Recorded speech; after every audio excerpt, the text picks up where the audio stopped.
নমস্কার। আজও একটা অঙ্ক নিয়ে সংখ্যাটা বলা আছে এক ব্যক্তি তার মাসিক বেতনের 65% খরচা করে এবং প্রতি মাসেতে 525 টাকা সঞ্চয় করে।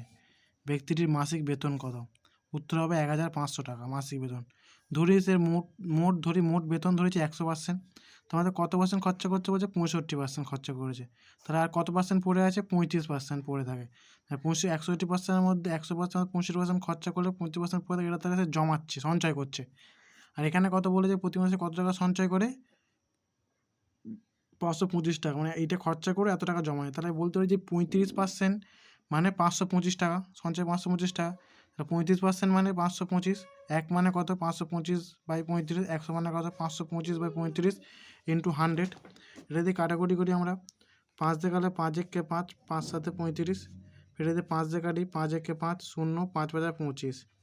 এটা দিয়ে 7 দিয়ে কাটি, 7 একে 7, 8 9 10, 7 একে 7, 8 9 10 আর 3, তাহলে 5 35, 5 7 35। তাহলে কত হলো? 15 আর 100 গুণ করলে 1500। তাহলে করতে হবে 1500 টাকা। বা তোমরা এরকম করতে পারো, বা এখানে এরকম করে শর্টকাটে করতে পারো। 35 সমান 100, 525/100।